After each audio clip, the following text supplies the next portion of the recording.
Texas, 1878. A widow stands on an auction block, her number card shaking in frozen fingers. The auctioneer spits one word at the crowd, Barren. Men laugh. Someone offers $5, the price of a sick mule. Then a giant steps out of the shadows.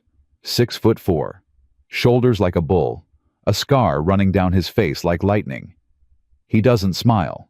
He doesn't blink. He just says, $1. $1 for a woman the world called worthless. 8 years later, she'd give him 7 sons and bring an empire to its knees. Stay until the end and comment your city so I can see how far this story travels. The wind hit Clara Thornton like a fist. She pulled her thin shawl tighter, but it did nothing. The cold had already crawled into her bones hours ago. Number 12. That's what the card in her hand said. Not Clara, not Mrs. Thornton, just 12. Number 9, Pritchard hollered from the front. Betty Sullivan, 17, good Irish stock, knows her way around a kitchen. A girl stumbled forward, skinny, shaking, eyes red from crying. $20? A fat farmer yelled. 25 or 30. Clara watched the numbers climb. Of course they climbed. Betty was young. Betty could breed. That's all these men wanted. Fresh meat for their beds and sons for their fields. Betty sold for $37. She walked toward the fat farmer without looking back. Smart girl.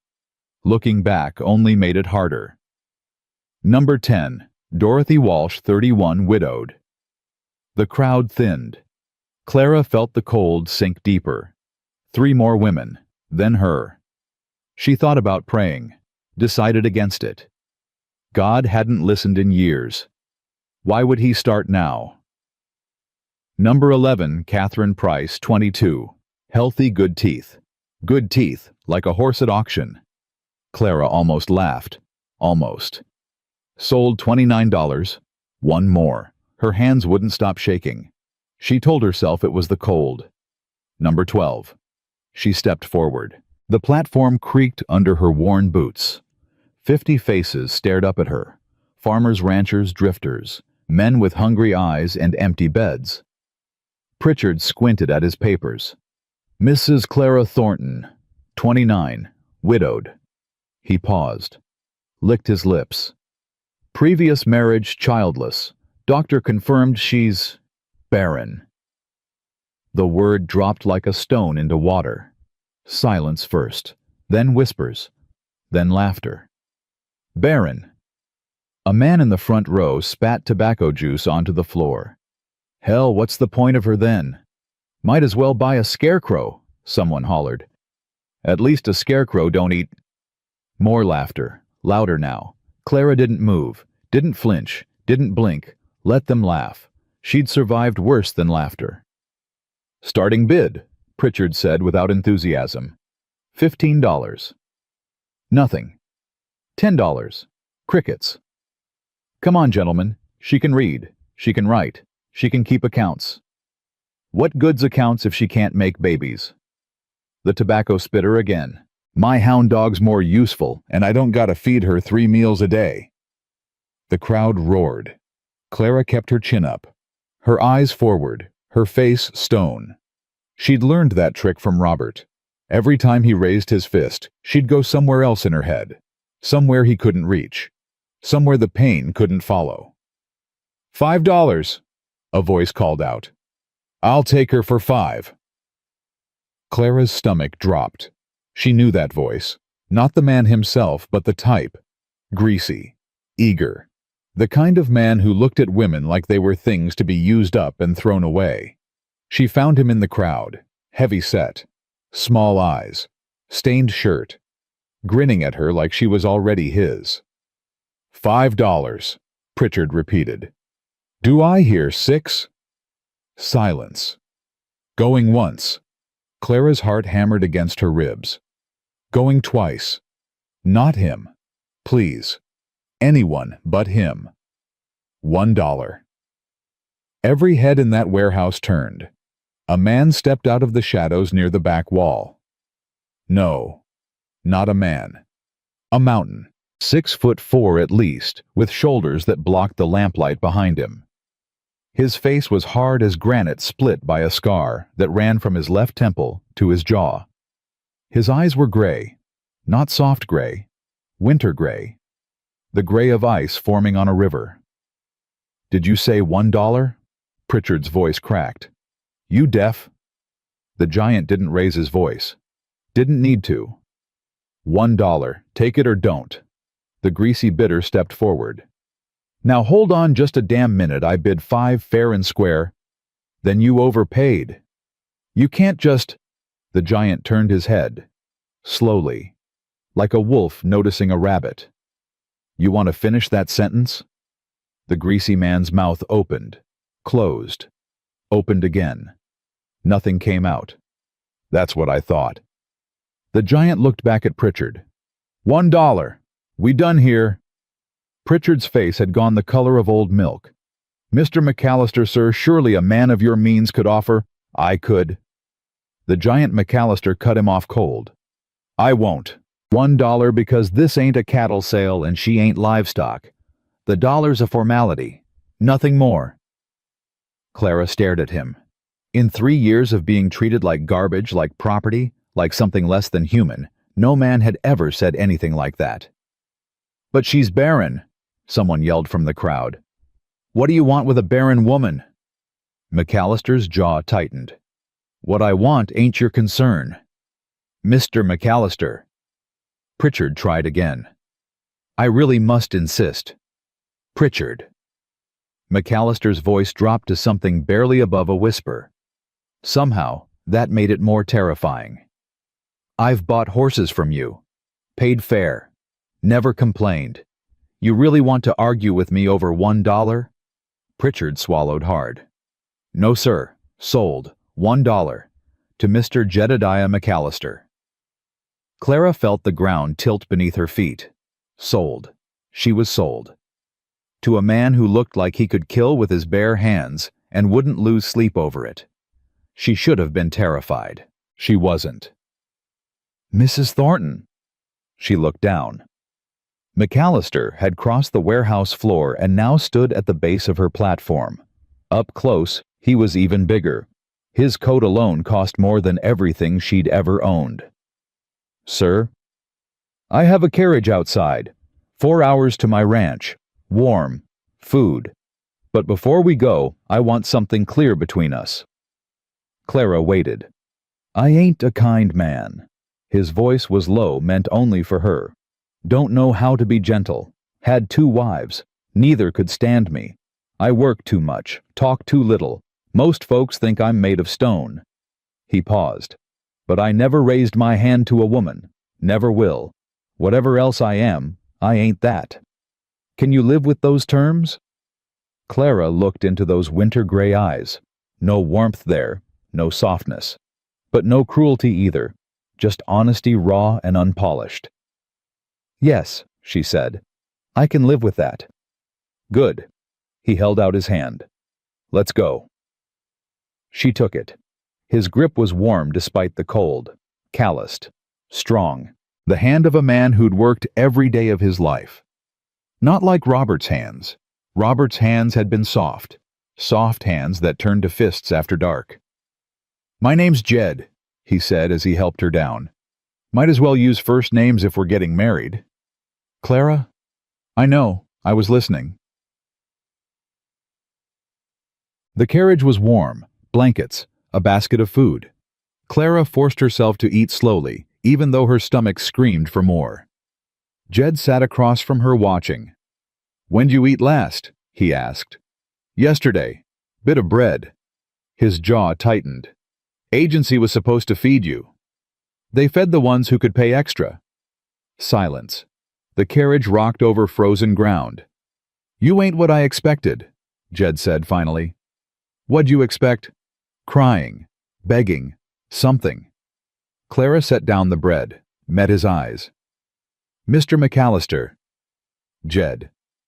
"Jed, I spent 3 years with a man who beat me whenever the whiskey told him to. I cried the first year, begged the second. By the third, I learned that crying and begging just made him hit harder. She kept her voice flat, factual. So I stopped. I'm done with crying. I'm done with begging. If that ain't what you wanted, you bought the wrong woman. Jed was quiet for a long moment. Your husband, he said slowly. He the reason you got no children. The doctor said my womb was twisted wrong, said I'd never conceive.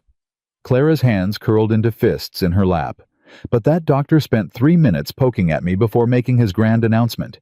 He never asked why my husband was too drunk most nights to finish what he started. Never asked why the few times he did I bled after.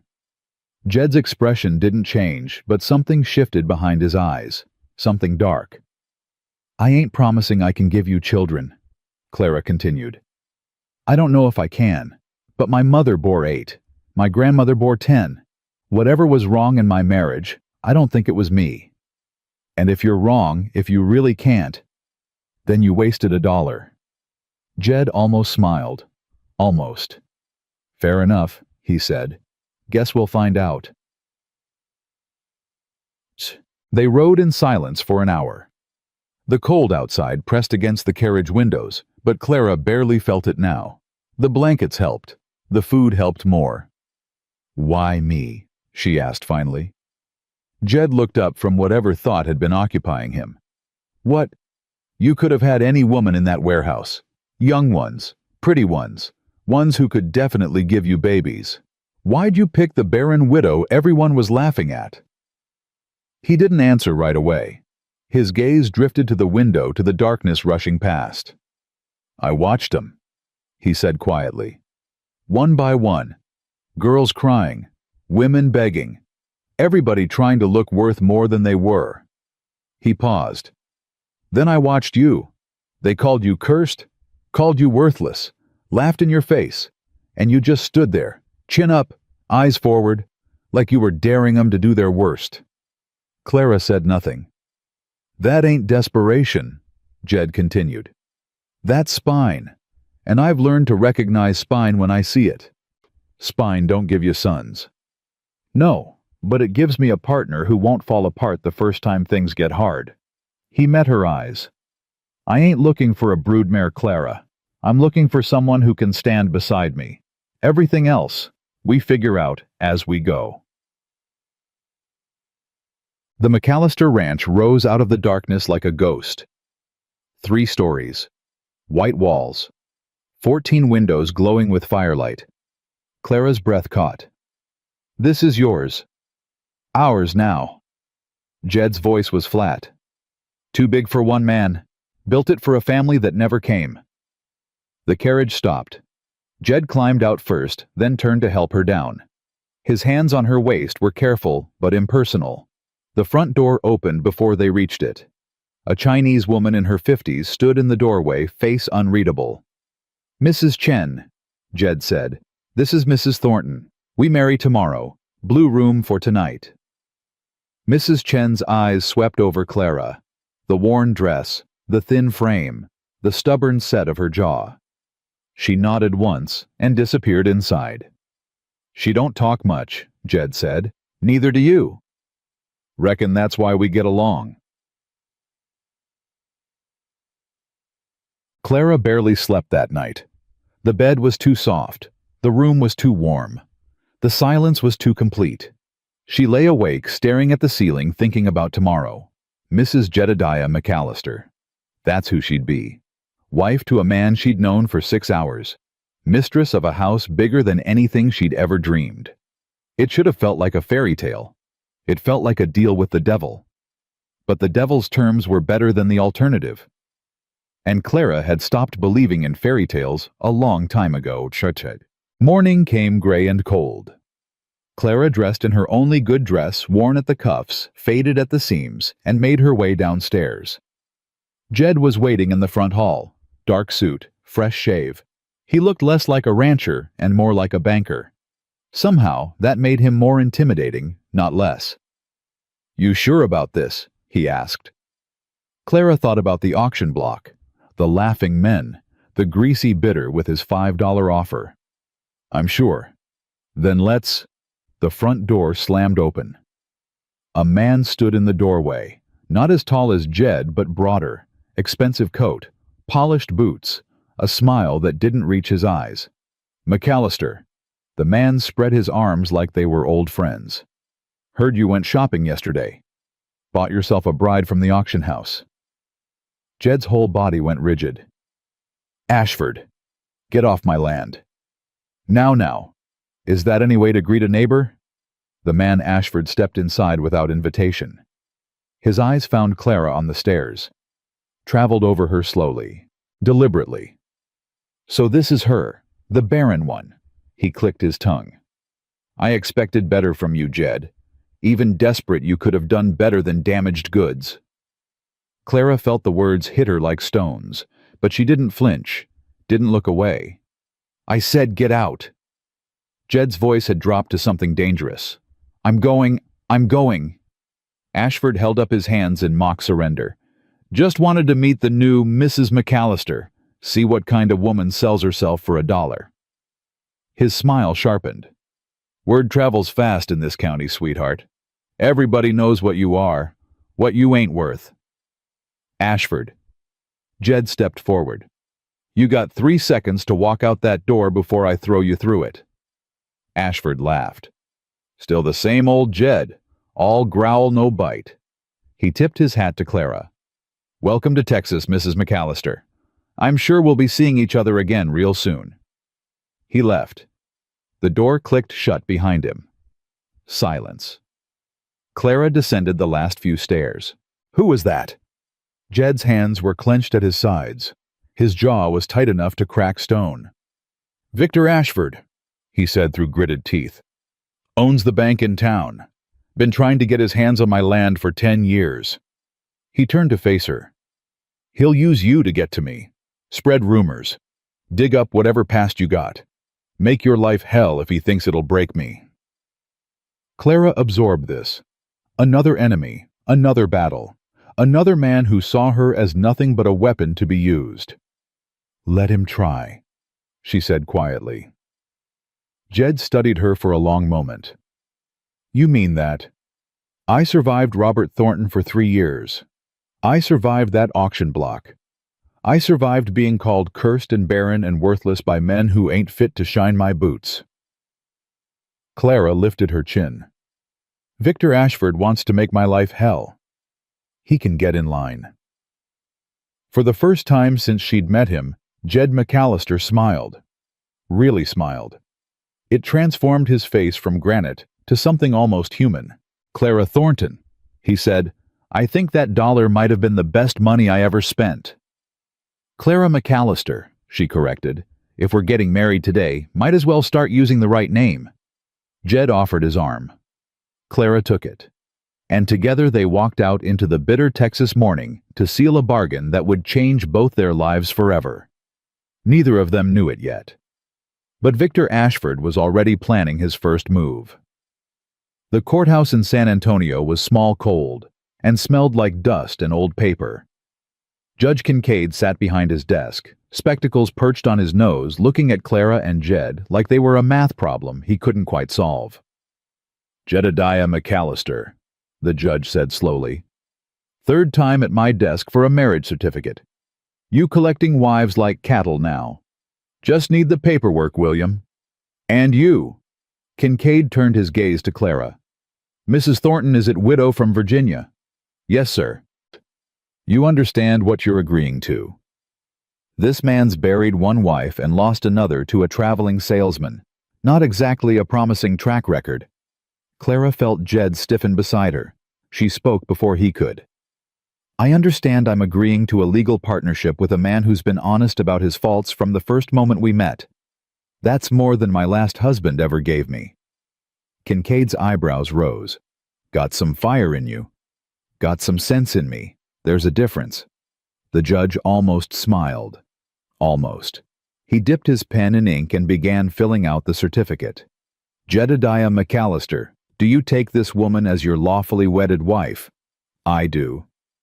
Clara Thornton, do you take this man as your lawfully wedded husband? Clara looked at Jed. This stranger, This giant with winter eyes and a scarred face who'd paid $1 to save her from something worse. I do. Then by the power vested in me by the great state of Texas, I pronounce you man and wife. Kincaid set down his pen. You may kiss your bride. Neither of them moved. Or not, the judge muttered. Sign here, both of you. They signed. Clara's hand was steady. She'd signed away her life once before to Robert, and it had nearly killed her. This time felt different. This time she knew exactly what she was getting. Congratulations, Kincaid said dryly. Try not to end up back here for a fourth time, Jed. Outside, the winter sun did nothing to warm the air. Clara pulled her shawl tighter, the same thin shawl she'd worn at the auction. Jed noticed. We're stopping at the general store, he said. You need a proper coat. I don't need charity. It ain't charity, it's practical. You freeze to death, I'm out $1. Clara almost laughed. Almost. The general store was warm and crowded. Women in fine dresses browsed bolts of fabric while their husbands talked cattle prices near the counter. Every head turned when Jed walked in. Every conversation stopped. McAllister, the shopkeeper said nervously.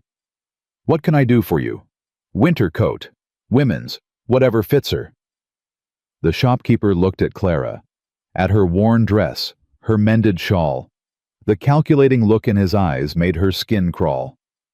For your new wife. The word dripped with something ugly. For Mrs. McAllister. Yes. Whispers erupted behind them. Clara heard fragments. Auction bride. Barren. $1. Desperate. She kept her back straight, her chin up. A woman in green silk approached. Blonde. Beautiful. Eyes like a snake. Jed McAllister, the woman said sweetly. I heard the most delicious rumor this morning. Something about you buying a wife from that dreadful marriage auction. She turned to Clara, looking her up and down. Is this her, the one nobody wanted? Isabel. Jed's voice went cold. Mind your business. Oh, but this is my business. Everyone's business, really. Isabel smiled at Clara. I'm Isabel Ashford, Victor's sister. You met my brother this morning, I believe. Clara held the woman's gaze. I did. He was rude. Must run in the family. Isabel's smile froze. Careful, sweetheart. You're new here. You don't know how things work. I know enough. Clara stepped closer. Close enough to see the crack in Isabel's perfect composure. I know your brother wants my husband's land. I know you both think I'm some desperate creature you can use to get it. And I know you walked over here expecting me to cower. And... Isabel's voice had gone sharp. And you miscalculated. Silence stretched between them. The whole store was watching now. Isabel recovered first. We'll see how long that spine lasts, Mrs. McAllister. This county has a way of breaking people. She turned to Jed. Enjoy your bargain bride, Jedediah. I'm sure she'll run off just like the last one. She swept away, silk rustling. Clara realized she was shaking. Not from fear, from rage. You didn't have to do that, Jed said quietly. Yes, I did. He studied her for a long moment.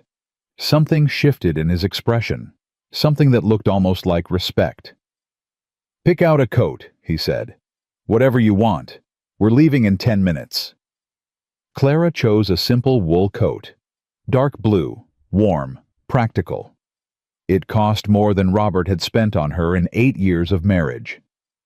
When they left the store, Isabel Ashford was nowhere to be seen. But Clara could feel eyes on her back the whole way to the carriage. The war had begun. The ride back to the ranch was quiet. Clara watched the frozen landscape pass her mind, churning. Tell me about them, she said finally. Jed looked up. Who? The Ashfords. What they want. Why they hate you. Victor Ashford is a snake in a suit. Owns the bank. Made his money buying up land from folks who couldn't pay their debts. Been eyeing my ranch for 10 years. Why yours? Water. I control the best water source in 3 counties. Without it, half the ranches around here would dry up and blow away.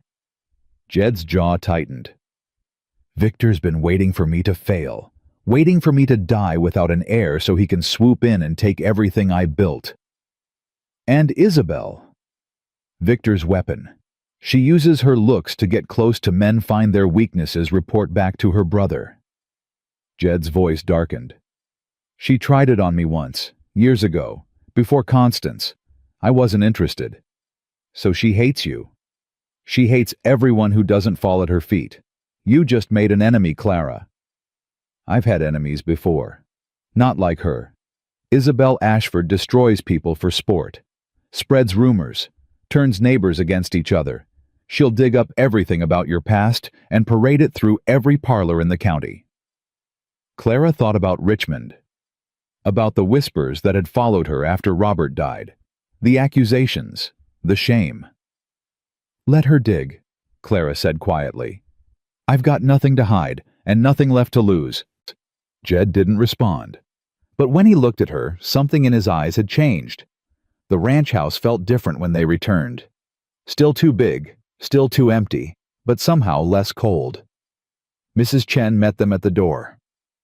Supper in 1 hour, Mr. McAllister. Mrs. McAllister.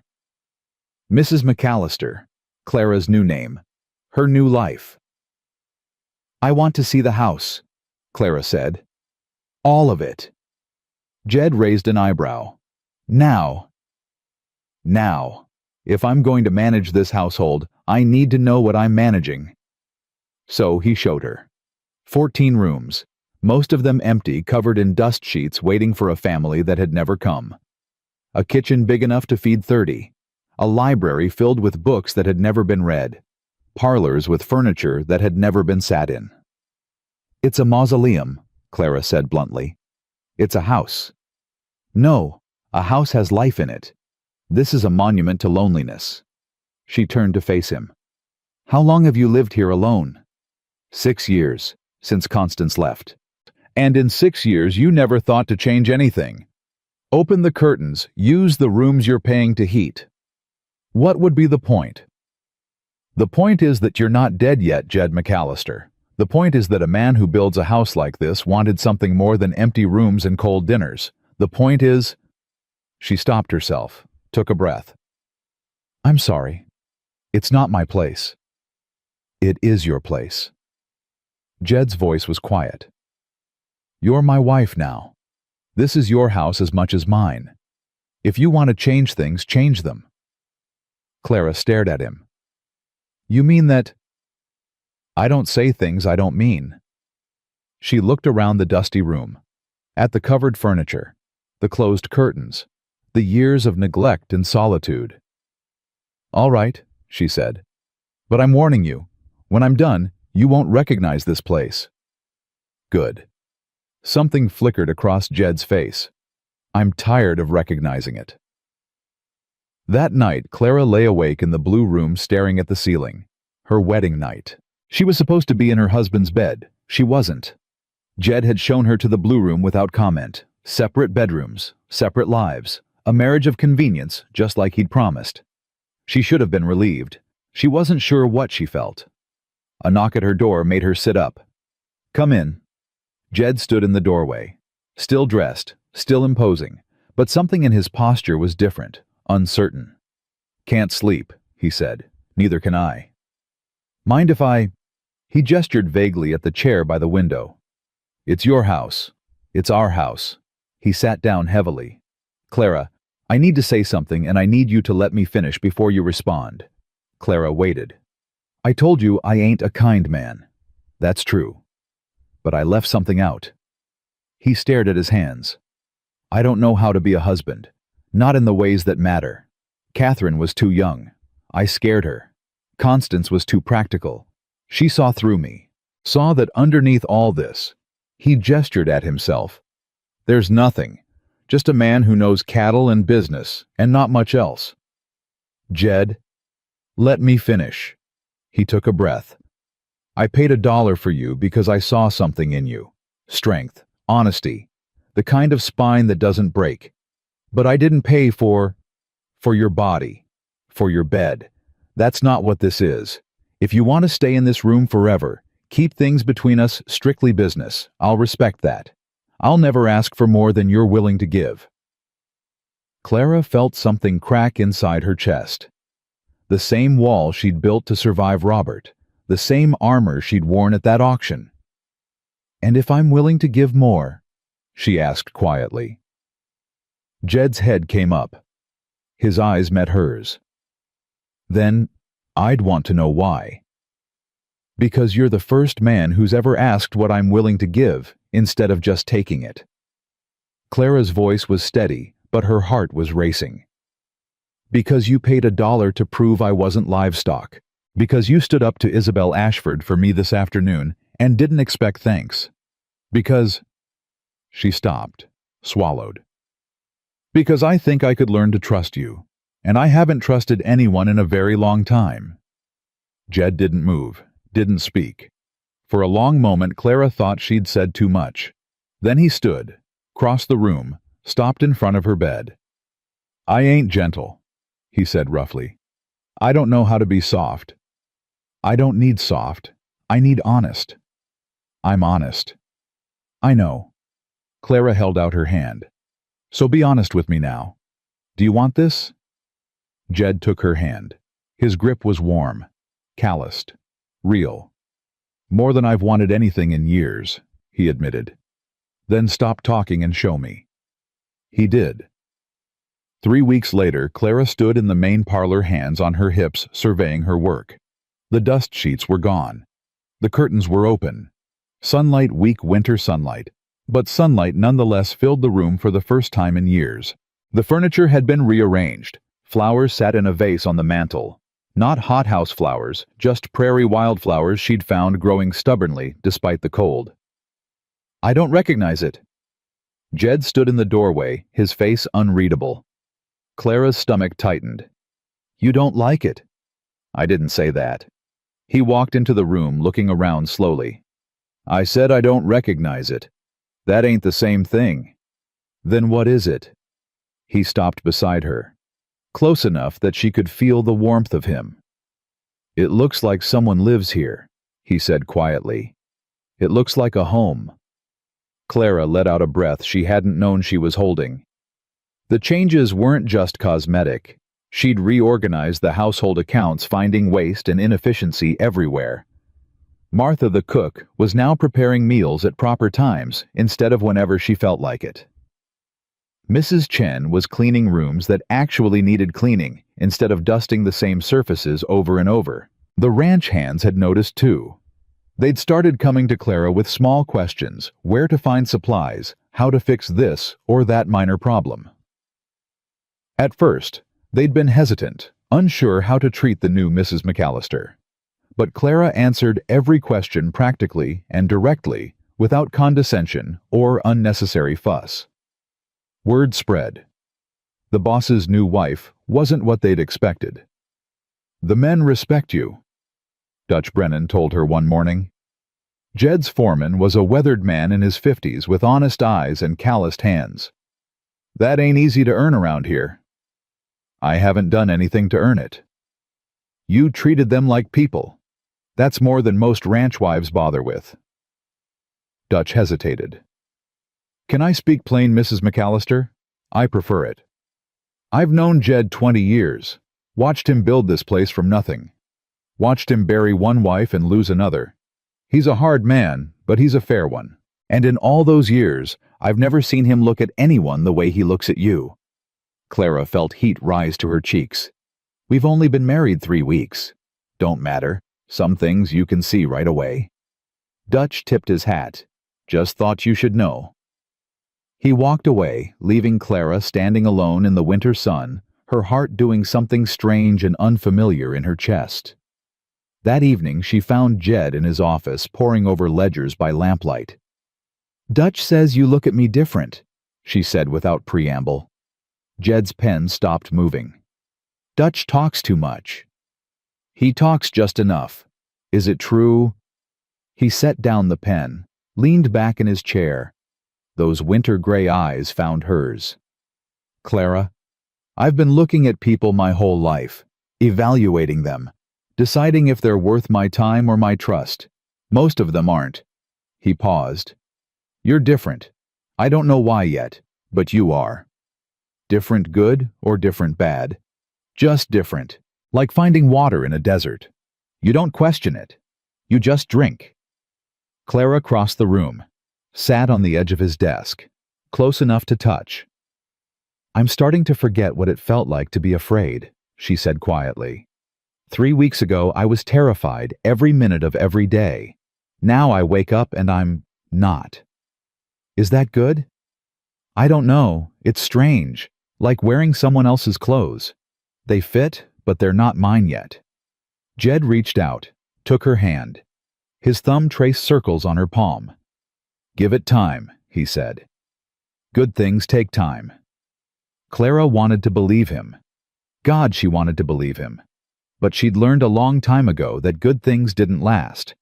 And she couldn't shake the feeling that something was coming, something that would test everything they were building. She was right. It started a week later. Small things at first. Whispers at church, sidelong glances at the general store. Women who'd been polite to Clara suddenly crossing to the other side of the street when they saw her coming. Then the letter arrived. Clara found it on the front porch one morning, tucked under a rock, to keep it from blowing away. No postmark, no return address, just her name written in elegant script, Mrs. McAllister. She opened it with shaking hands. "I know what you did in Richmond." The letter read, "I know about Robert. I know how he really died. Does your new husband know? Does anyone in Texas know what kind of woman they're welcoming into their homes? Sinners cannot hide from God's justice. Your past will find you. It always does." The letter was unsigned. Clara read it 3 times. Then she burned it in the fireplace and watched it turn to ash. Her hands were steady. Her heart was not. Robert hadn't died from falling off a horse. That's what she'd told everyone. That's what the doctor had written on the death certificate, because doctors in Richmond didn't ask too many questions when prominent families were involved. But Clara knew the truth. Robert had come home drunk that night, drunker than usual. He'd found her packing a bag she'd finally worked up the courage to leave. He'd beaten her for that. Beaten her worse than ever before. And then he'd gone for his gun. Clara still remembered the moment.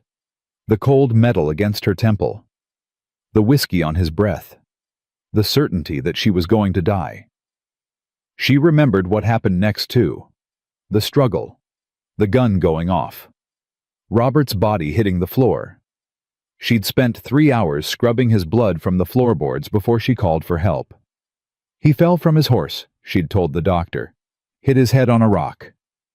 The doctor had looked at the bruises on her face, the blood on her dress, the gun wound in Robert's chest that didn't look anything like a head injury, and then he'd written "accidental death" on the certificate and walked away. No one in Richmond had questioned it. Robert Thornton was a mean drunk who'd made enemies everywhere. His death was convenient for too many people. But someone knew. Someone had followed the trail from Virginia to Texas, and they were using it against her. Clara knew exactly who. "You're quiet tonight." Jed looked up from his supper. "Something wrong?" "Just tired." "You're lying." Clara's fork stopped halfway to her mouth. "What? You forget I've spent 40 years reading people. You've been jumpy all day. Won't meet my eyes. Burned something in the fireplace this morning that wasn't firewood." Jed set down his own fork. "Tell me what's going on." Clara set down her fork too. "I got a letter. Anonymous. Someone threatening to expose my past." "What past?" And there it was. The moment she'd been dreading. The moment when everything could fall apart. "My husband didn't die falling from a horse." Clara's voice was barely above a whisper. "He died because I shot him. He was going to kill me, Jed. He had a gun to my head. I fought him for it, and it went off and—" She stopped, swallowed. "The doctor covered it up, called it an accident, but it wasn't. I killed him. I killed my husband." Silence. Clara couldn't look at Jed. Couldn't bear to see the disgust, the horror, the realization that he'd married a murderer. Did he deserve it? Her head snapped up. What? Jed's expression hadn't changed. Those winter gray eyes were steady on her face. I asked if he deserved it. The man who beat you, who hurt you, who put a gun to your head. Did he deserve to die? Clara's voice cracked. I don't know. Maybe. Yes. I think. Yes. Then I don't care. You don't. Clara. Jed leaned forward. I've killed men. In the war. After the war. Men who were trying to kill me. Men who were trying to take what was mine. I've never lost a minute's sleep over any of them. His voice was hard as iron. You survived. You did what you had to do to survive. That ain't murder. That's justice. Tears spilled down Clara's cheeks. She couldn't stop them. But the letter someone knows. Someone wants to scare you. Probably Ashford using information his sister dug up. Jed's jaw tightened. Let them try to use it. Let them tell the whole county. You think anyone around here is going to condemn a woman for shooting a man who was about to kill her? You don't know that. I know this county. I know these people. And I know you, Clara McAllister. He stood, crossed to her side of the table, lifted her chin with gentle fingers. You're not a murderer. You're a survivor. And I'll be damned if I let Victor Ashford or anyone else make you feel ashamed of surviving. Clara broke. All the walls she'd built, all the armor she'd worn, all the years of pretending she was fine, she was strong, she didn't need anyone. It crumbled. Jed caught her, held her while she sobbed, said nothing because there was nothing to say. When the tears finally stopped, Clara pulled back and looked at him. Why? She asked. Why don't you care what I did? Because I see you. His thumb brushed a tear from her cheek. Not your past. Not your mistakes. You. The woman who stood on that auction block and didn't break. The woman who faced down Isabel Ashford without flinching. The woman who turned my empty house into a home in 3 weeks. He paused. You want to know why I look at you different? That's why. Because you're the first person I've ever met who makes me think maybe I'm not as broken as I thought. Clara kissed him. Not soft, not tentative. Fierce and desperate and full of everything she couldn't put into words. Jed kissed her back, and for the first time in her life, Clara Thornton, Clara McAllister, felt something she'd never felt before. Safe. Completely, utterly safe. But safety was an illusion, and Victor Ashford was just getting started.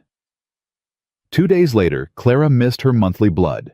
She waited a week, then 2. It didn't come. She stood in the bedroom she now shared with Jed, her hand pressed against her stomach, her heart pounding so hard she could barely breathe. It couldn't be. The doctors had said. Everyone had said. She was barren, cursed, worthless.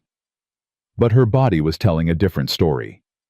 She found Jed in the stables talking to Dutch about the spring cattle drive. He looked up when she approached, and something in her expression made him dismiss the foreman with a wave. What's wrong? Clara took his hand, pressed it against her stomach. Nothing's wrong, she said, and for the first time in as long as she could remember, she smiled without any shadow behind it. Nothing's wrong at all.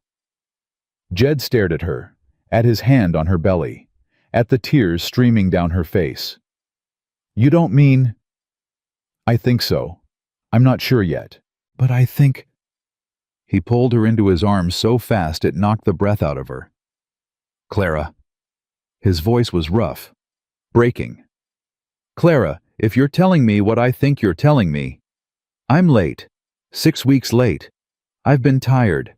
Sick in the mornings, and She pulled back to look at his face. I think the doctor in Richmond was wrong, Jed. I think I'm going to have your baby.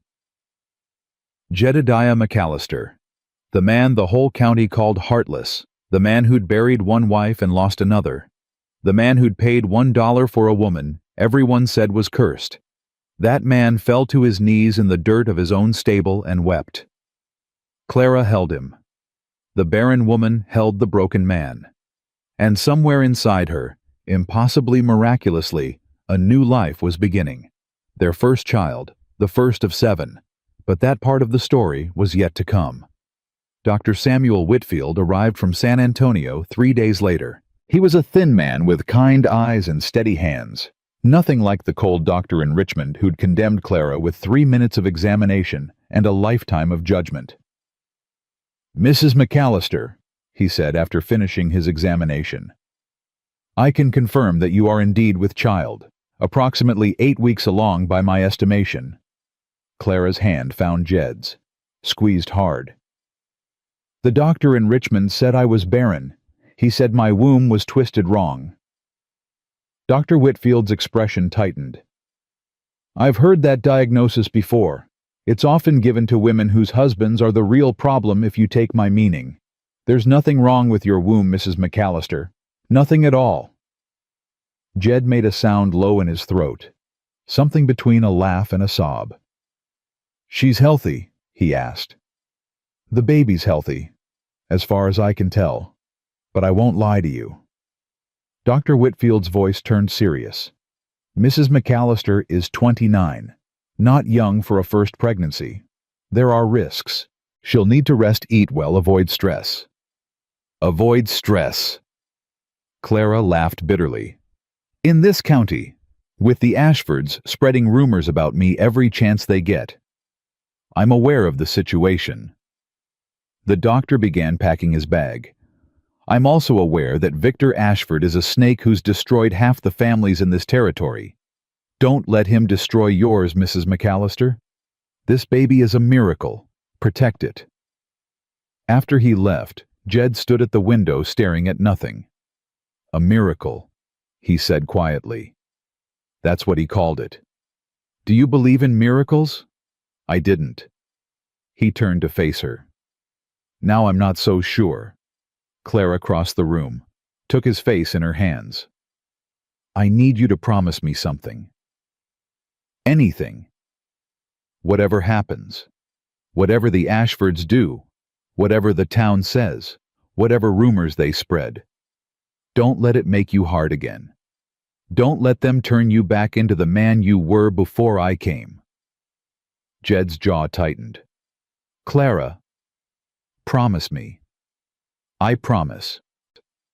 He pulled her close. "But I'm also promising you this: anyone who tries to hurt you or this baby will answer to me. And they won't like how I ask questions." The rumors started within a week. Clara heard them first at church.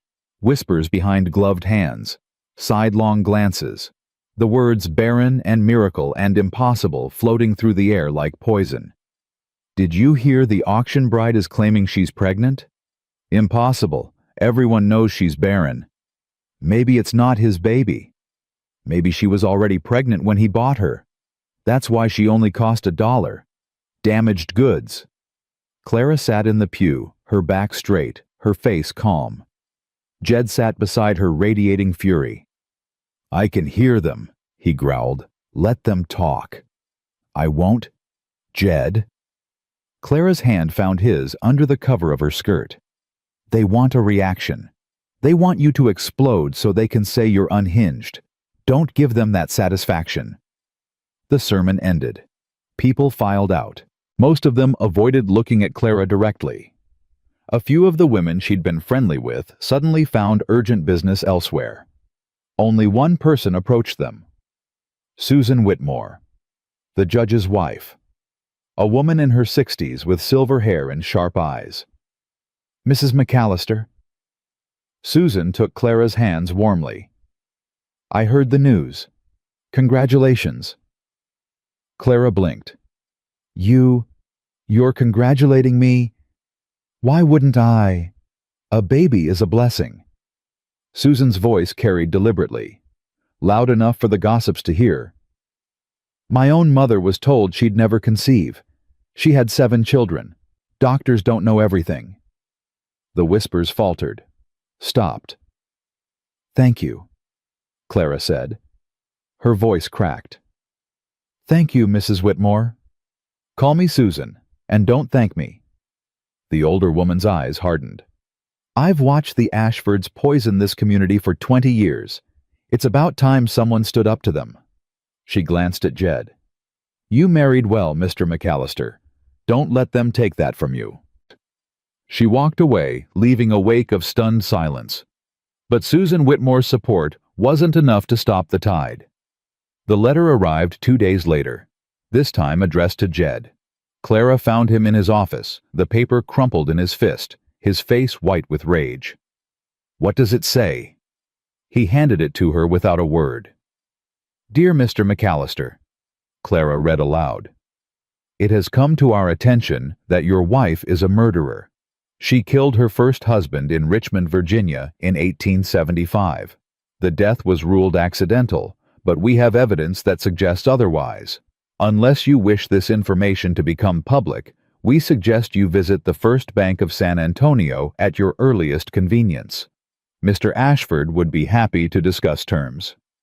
Blackmail. Victor Ashford was blackmailing them. "He can't prove anything," Clara said. Her voice was steady. Her hands were not. "The death certificate says accidental. The doctor in Richmond. Doctors can be paid. Certificates can be questioned." Jed stood abruptly. "I'm going to kill him." "No." "Clara?" "No." She grabbed his arm. "That's exactly what he wants. You kill him, you hang for murder, and he wins everything. The ranch, the land, all of it. Then what we pay him, let him bleed us dry." "We fight." Clara's chin lifted. "Not with guns, with the truth." "What truth?" "That Robert Thornton was a monster who beat his wife and put a gun to her head. That I defended myself. That any person in this county who's ever been hurt by someone stronger would have done the same thing." Jed stared at her. "You want to go public. Tell everyone what happened." "I want to take away his weapon. He can only use my secret against me if it stays secret. Once everyone knows he's got nothing. They'll judge you." "Some will, others won't." Clara took a breath. Susan Whitmore was married to a man who hit her, before Judge Kincaid. She's never told anyone, but I saw the way she looked at me. She knows, and she's not the only one. The plan was insane, suicidal, exactly the kind of thing that could destroy them both. Jed looked at his wife, at her determined face, at the slight curve of her belly where their child was growing. "All right," he said finally. "We do it your way. But if it doesn't work, we leave. Start over somewhere else. But I'm tired of running, Jed. I'm tired of hiding. I want to stand in the light for once, even if it burns." Sunday morning. The church was packed. Word had spread that something was happening, though no one knew exactly what. Clara stood in the front pew. Jed stood beside her. When the sermon ended, she raised her hand. Pastor Williams looked startled. "Mrs. McAllister, I'd like to address the congregation pastor, if you'll allow it." Murmurs rippled through the crowd. The pastor hesitated, then nodded. Clara walked to the front of the church, turned to face the sea of faces, some curious, some hostile, some merely confused. "Most of you know me as the auction bride," she began. "The Barren woman Jedediah McAllister bought for $1. Some of you have heard rumors about my past. I'm here today to tell you the truth." Silence. Absolute silence. "My first husband, Robert Thornton, beat me for 3 years. He broke my arm twice. He cracked my ribs. He told me I was worthless, barren, cursed, and on the night he died he held a gun to my head and told me he was going to kill me." Someone gasped. "I fought him for that gun. It went off. He died." Clara's voice didn't waver. "The doctor in Richmond ruled it accidental, but I'm telling you now, I killed my husband. I killed him to save my own life, and I'm not sorry." The church erupted, people shouting, women crying, men demanding answers. Through it all, Clara stood straight, her eyes fixed on the back wall, her heart pounding so hard she could barely hear. "Murderer!" someone yelled. "Self-defense!" someone else countered. She admitted it. She's a murderer. He was going to kill her. Pastor Williams raised his hands. Please, please, everyone calm down. I have a question. A voice cut through the chaos. Isabel Ashford standing in her usual pew, her face twisted with triumph. If Mrs. McAllister is so innocent, why did she hide this for so long? Why didn't she tell anyone until she was caught? Clara turned to face her enemy. Because I was ashamed. Because I thought no one would believe me. Because men like your brother told me that women who fight back are worse than the men who hurt them. Your brother sent my husband a blackmail letter 3 days ago. He threatened to expose my past unless we paid him off. Clara reached into her pocket and pulled out the letter. Here's the proof. Victor Ashford tried to extort us. That's the real crime here. Isabel's face went white. The church exploded again. This time the anger wasn't directed at Clara. Ashford blackmail. That snake. I knew he was crooked, but this... Victor Ashford is a criminal. Clara felt Jed's hand on her back. Warm. Steady. You did it, he murmured. We'll see. Judge Kincaid stood up from his pew. The room fell silent. Mrs. McAllister, the judge said slowly, what you've described sounds like self-defense. The law recognizes a person's right to protect their own life, even if it means taking another's. I understand that, Your Honor. And Mr. Ashford's letter. If what you're saying is true, that's extortion. A serious crime. I'm aware. Kincaid looked at Isabel, who had gone from white to green. Miss Ashford, I think your brother and I need to have a conversation. Isabel fled the church without another word. The congregation buzzed with a new energy. Not all of it friendly, there were still people who looked at Clara with suspicion and disgust. But the tide had turned. Victor Ashford had overplayed his hand. After the service, a line of women formed to speak with Clara. Martha Henderson, the blacksmith's wife. My first husband was the same, I understand. Ruth Cooper, the schoolteacher. You're braver than I ever was. Even some of the women who'd been whispering about her came forward, shame-faced, mumbling apologies. I'm sorry I believed the rumors. I should have asked you directly instead of listening to Isabel. I've been where you were. I just never had the courage to fight back. Clara accepted each apology, each confession, each awkward handshake and teary embrace. When the last person left, she turned to Jed. Her legs were shaking. Her hands were trembling. The adrenaline that had carried her through was fading fast. Get me home, she whispered. Please, before I fall down. Jed caught her just as her knees gave out. The next few weeks were chaos. Victor Ashford was arrested for extortion. The evidence was overwhelming, not just the letter to Jed, but half a dozen other families came forward with similar stories. He'd been blackmailing people across the county for years. Clara's accusation had opened the floodgates. Isabel fled to Houston. The house she'd ruled like a queen stood empty. And Clara's pregnancy progressed week by week, her belly growing rounder while the snow outside began to melt. The doctor says the baby's healthy, she told Jed one evening. They were sitting in front of the fire, her feet in his lap, his hands absently rubbing her swollen ankles. Strong heartbeat, good position. And you? Are you healthy? Tired, sore, ready for this to be over. She smiled. But yes, healthy. Jed's hands stilled on her feet. I've been thinking. Dangerous. Hush. But he was almost smiling. I've been thinking about what happens after. After the baby comes. After things settle down. What about it? I want to do right by you, Clara. Not just as a husband, as a partner. He reached into his pocket and pulled out a folded document. This is a deed. To the south pasture. 500 acres. In your name. Clara sat up so fast she nearly kicked him. What? It's yours, not ours. Yours. Along with the horse breeding operation once we start one. Jed's voice was rough. You've proven yourself 10 times over. You deserve something that belongs to you, something no one can take away. Jed, this is... She couldn't find words. This is insane. Women don't own land. Women don't... This woman does. He pressed the deed into her hands. I don't want you to ever feel trapped again, Clara. I don't want you to ever think you have to stay with me because you've got nowhere else to go. This land is your freedom, your choice. Whatever happens between us, you'll always have something of your own. Clara stared at the deed, at Jed's name and her name signed at the bottom, at 500 acres of Texas land that belonged to her. She started crying. Not quiet tears, great heaving sobs that shook her whole body. Jed pulled her into his arms.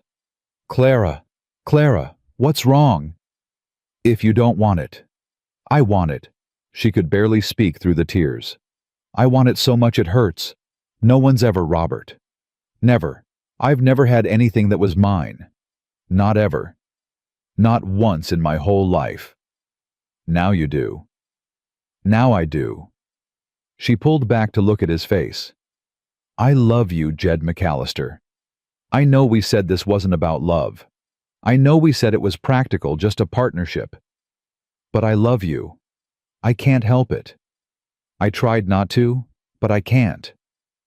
Jed's face did something complicated, something vulnerable. I love you too, he said quietly. Knew it the moment you stood up in that church and told the whole county to go to hell. Maybe even before that. He kissed her forehead. Best dollar I ever spent. Best dollar anyone ever spent, Clara corrected. Can't argue with that. The baby came on a night in late May when the prairie was green with new growth and the stars were thick as cream in the sky. Clara's labor started at sunset. By midnight she was screaming. Something's wrong. Dr. Whitfield's face was grim. The baby's turned. Breech presentation. I need to try to turn it manually. Do it. Clara gripped Jed's hand so hard she felt bones creak. Do whatever you have to do. Just save my baby. I'll do my best, Mrs. McAllister. But I need you to understand this is dangerous. For you and the child. I don't care. Clara's voice was fierce through the pain. I don't care about me. Save my baby. Clara, Jed started. No. She turned her head to look at him. If it comes down to a choice, you tell him to save the baby. Promise me, Jed. Promise me. I won't. Promise me. The agony in her voice broke something in him. I promise, he whispered. But you're going to be fine. Both of you. You're going to be fine. What followed was the longest night of Jed McAllister's life. Clara screamed, bled, screamed again. Dr. Whitfield worked with grim concentration, his hands steady, even as his face grew more and more worried. Mrs. Chen brought hot water and clean cloths. Martha prayed in the corner, her lips moving silently. And Jed held his wife's hand and felt utterly, completely helpless.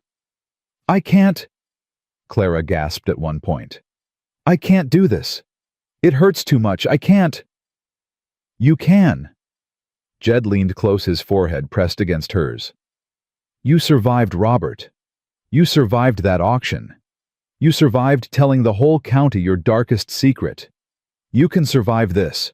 You're the strongest person I've ever known, Clara McAllister. Don't you dare give up now. I'm so tired.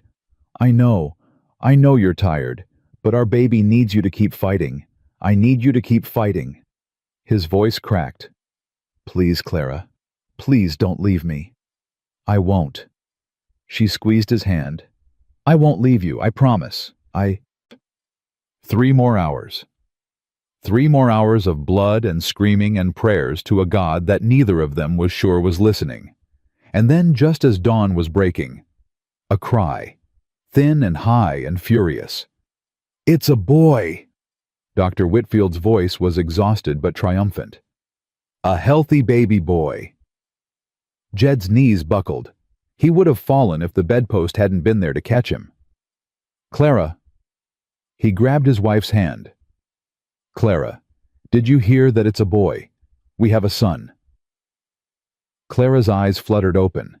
She was pale, so pale, but she was smiling. Let me see him, she whispered. Let me see my baby. Dr. Whitfield placed the squalling infant on Clara's chest, red-faced, wrinkled, the most beautiful thing Jed had ever seen. He's perfect, Clara breathed. Jed, look at him. He's perfect. He's got your chin. Jed's voice was rough with tears he refused to shed. Poor kid. Clara laughed. It was weak, exhausted, but it was real. What are we going to call him?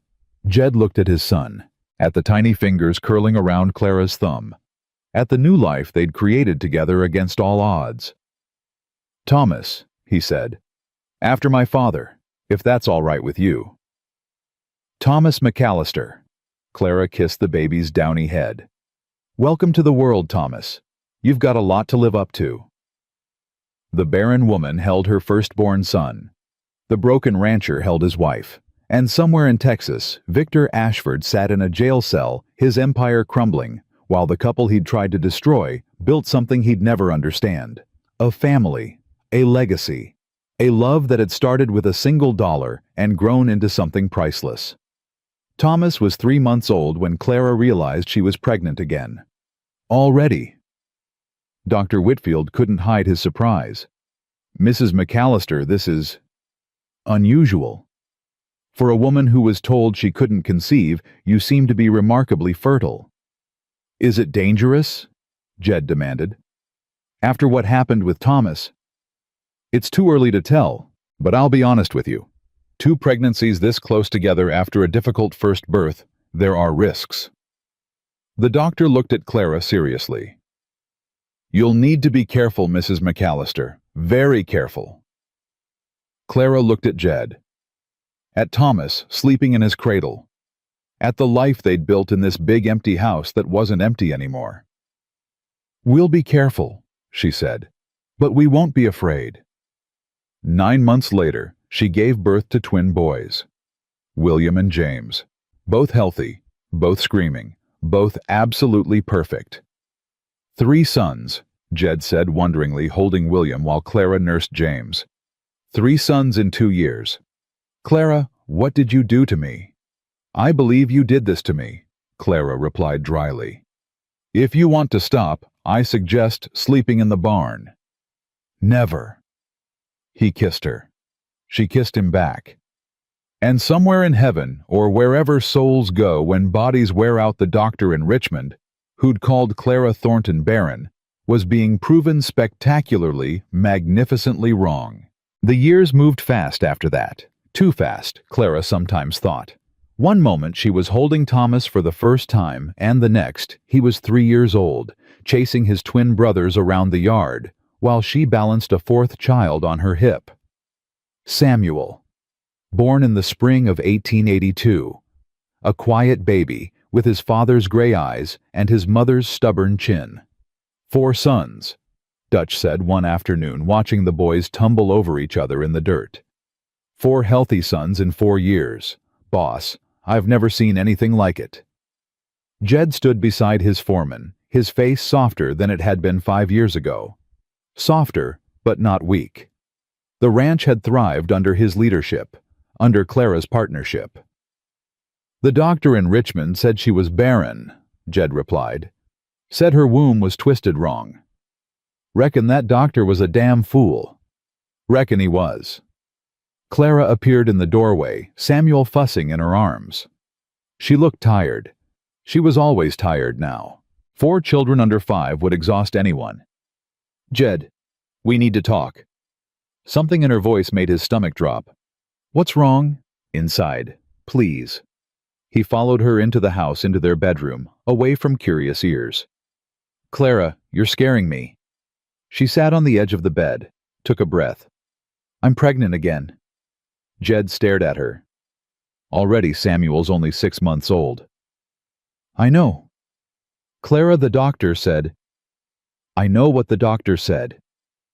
Her voice was sharp, scared. He said my body needs time to recover between pregnancies.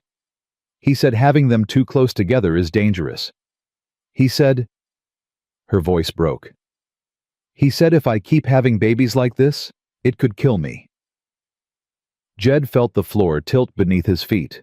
"Then we stop." "What?" "We stop." He crossed to her, took her hands. "Clara, I don't care about having more children. I care about you. We've got 4 healthy sons. That's more than I ever dreamed of. If having another baby puts your life at risk, it's not that simple." "Yes, it is." "No, Jed, it isn't." Clara pulled her hands away. "I'm already pregnant. The baby's already growing. The only way to stop would be to end the pregnancy, and I won't do that. I won't kill my own child." "I'm not asking you to. I'm asking you to be careful. I'm asking you to let me take care of you. I'm asking—" His voice cracked. "I'm asking you not to die, Clara. I can't lose you. I can't." Clara looked at her husband. At this man who'd started as a stranger become a partner grown into her whole world. "I won't die," she said quietly. "I'm too stubborn to die. Promise me." "I promise." But promises she'd learned didn't always hold. The 5th pregnancy was hard, harder than any of the others. Clara was sick constantly. She couldn't keep food down. She lost weight instead of gaining it. Dr. Whitfield came twice a week, his face growing more worried with each visit. "Her body is exhausted," he told Jed privately. "She's had 4 children in 4 years. Her system is depleted. If she doesn't rest, truly rest, I can't guarantee she'll survive the birth." "Then make her rest. Have you met your wife?" The doctor almost smiled. "Clara McAllister doesn't rest. She manages the household. She oversees the breeding program.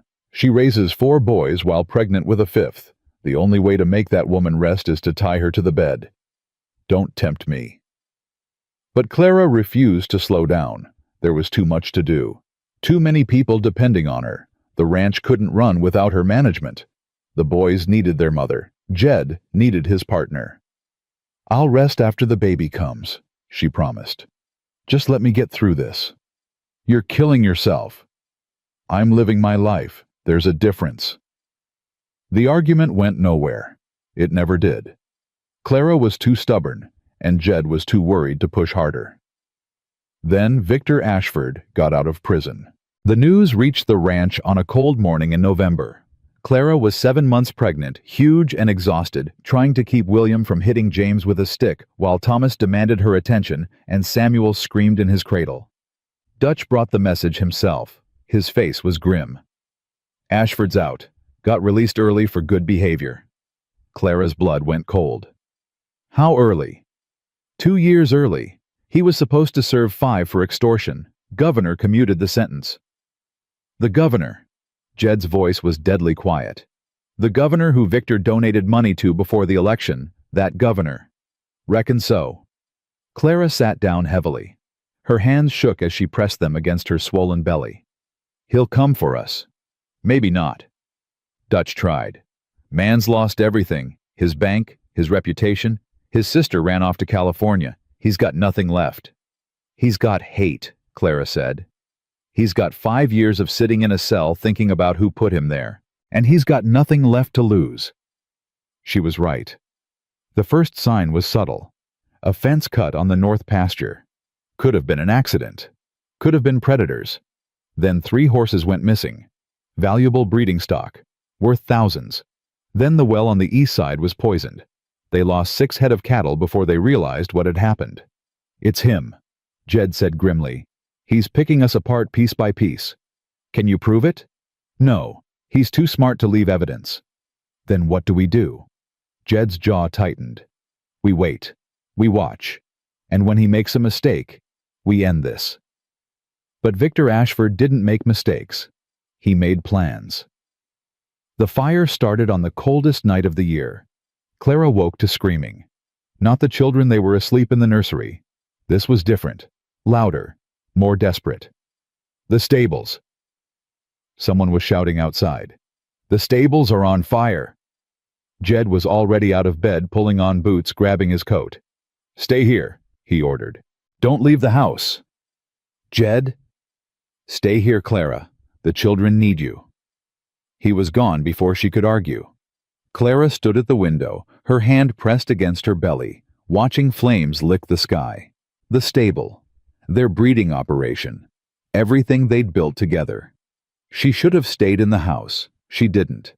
The fire was chaos. Ranch hands running everywhere, hauling buckets, trying to lead terrified horses out of the burning building. Clara saw Jed in the middle of it all, his face black with soot, his voice hoarse from shouting orders. "Get the mares out first, the foals are in the back. Boss, the roof's coming down. Then move faster." Clara grabbed a bucket, started hauling water. Her body screamed in protest, 7 months pregnant, exhausted, barely able to walk some days, but she didn't stop. Couldn't stop. This was her life, her family's future. "Clara!" Jed spotted her through the smoke. "What the hell are you doing? I told you to stay inside. And let you lose everything we built. Not a chance. You're pregnant. I'm not dead." She kept hauling, bucket after bucket. Her arms burned, her back screamed. The smoke made her cough until she thought her lungs would tear. They saved most of the horses, lost 3, lost the stable itself, lost years of work and thousands of dollars. But that wasn't the worst part. Clara collapsed at dawn.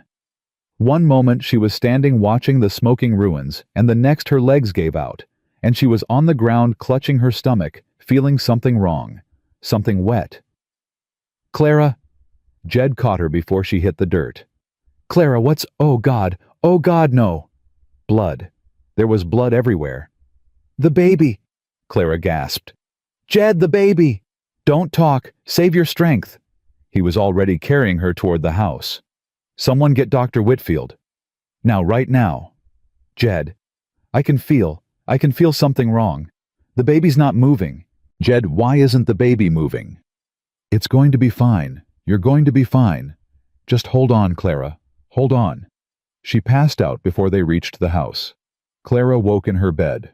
The room was dim, quiet, too quiet. "Jed." He was beside her instantly. His face was haggard, red-eyed.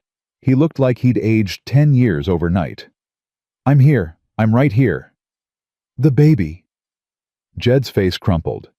"No," Clara whispered. "No, no, no. I'm sorry."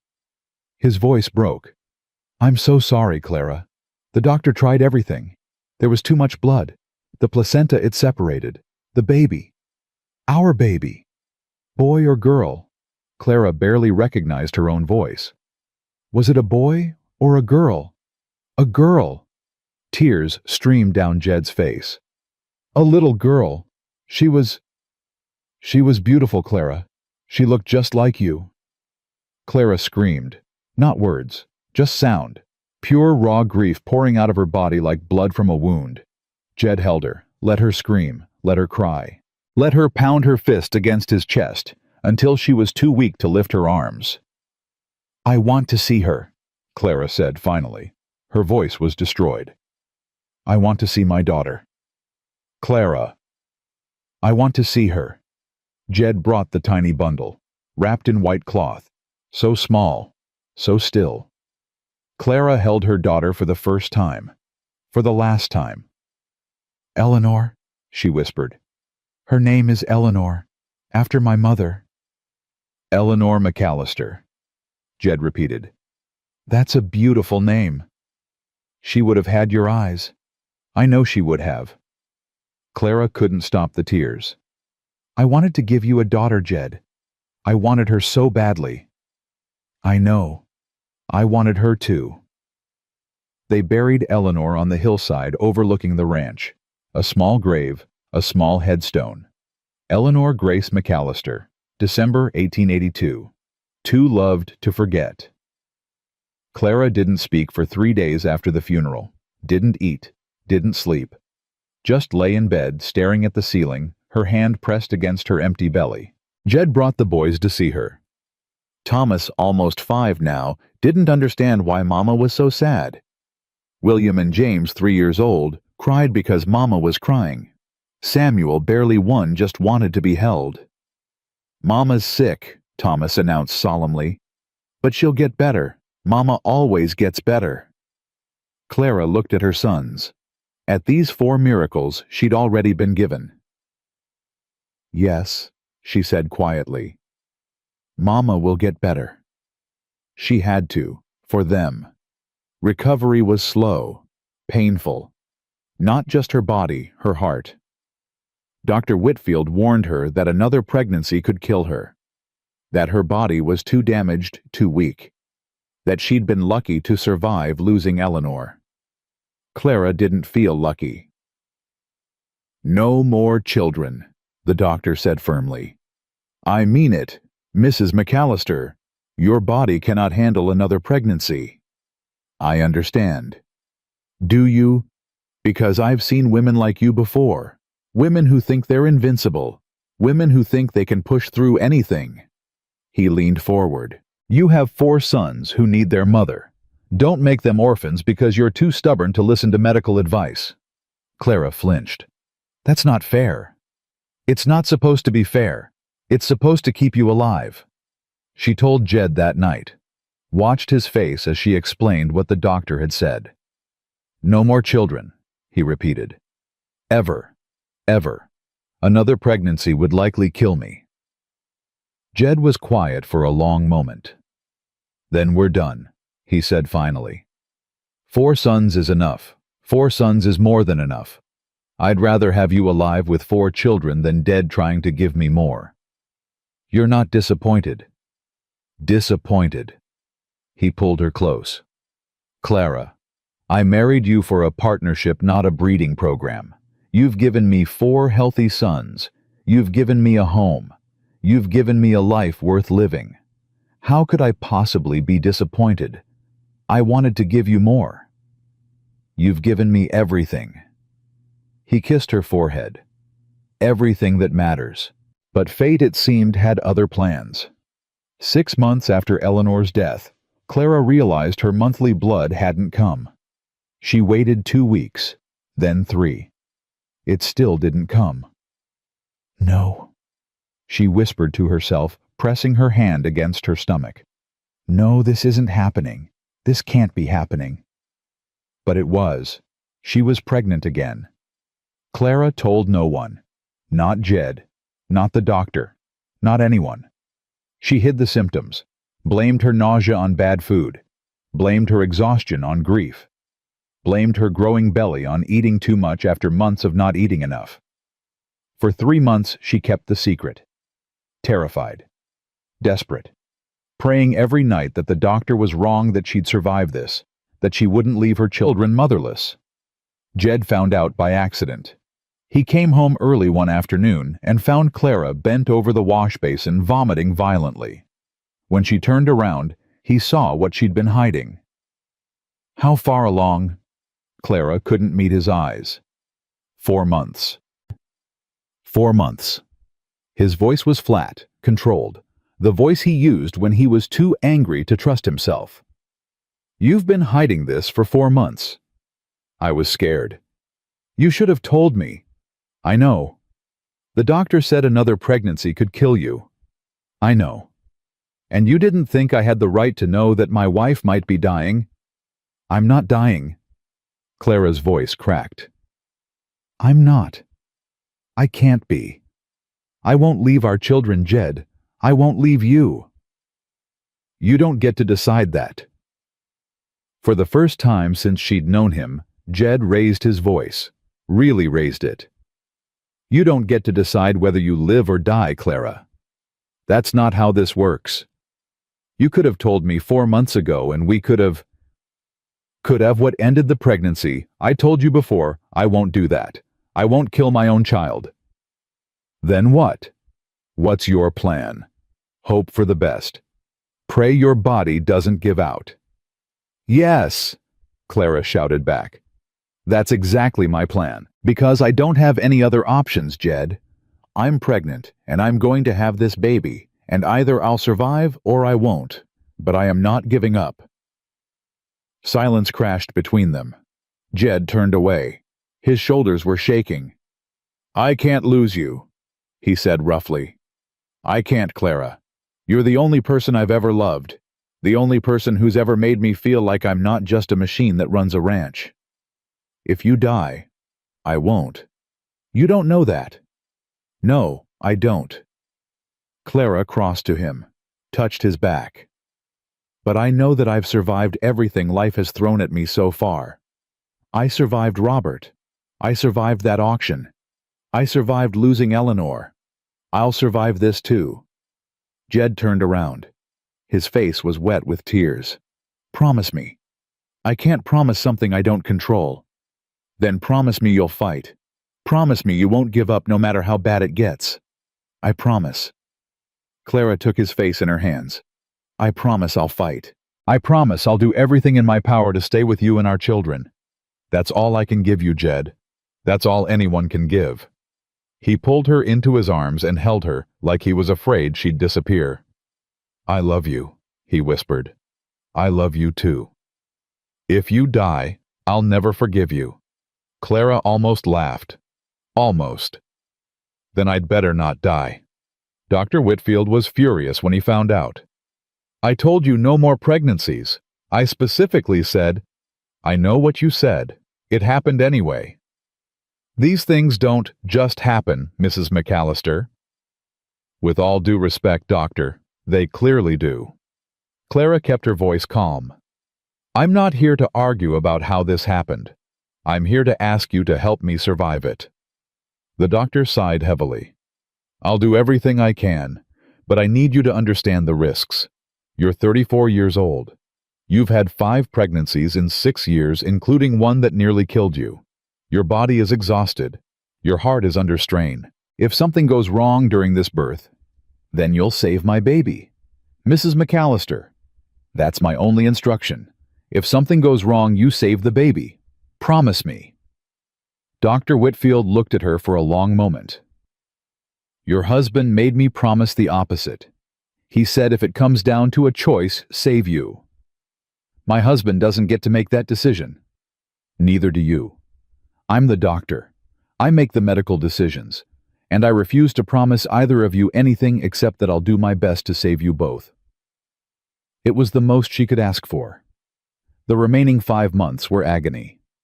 Clara was confined to bed for the last 2, not by choice, by necessity.